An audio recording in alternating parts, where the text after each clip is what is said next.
Hey there, everyone.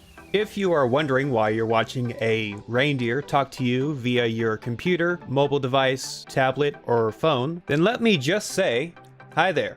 My name is Gregor Reindeer, and here on this channel, I am the host of a little program here on YouTube land by the name of How Furry Is It? On this program, I like to look at anthropomorphic or quote-unquote furry aspects of various media, whether they be movies, cartoons, web animations, what have you. Now, what does it mean to be furry or anthropomorphic? Now, generally, when something has an animal character or characters in it that walk and talk like people do, that's kind of what people mean when they say something is furry.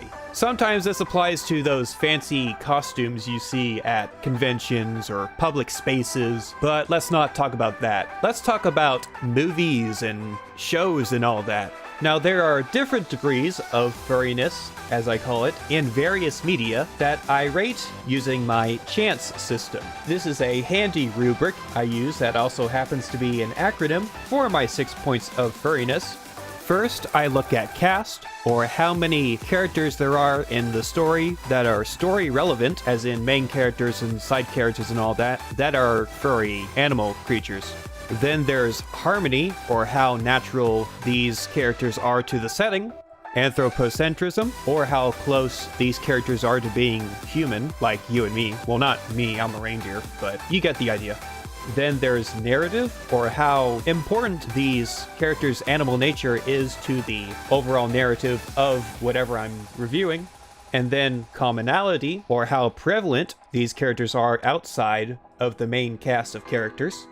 And then finally, we have expression, or how furry, quote-unquote, they actually look. As in what animal traits they have on their bodies, if they have a cat's eye or a reptilian eye rather than like a normal human-looking eye. You get what I mean.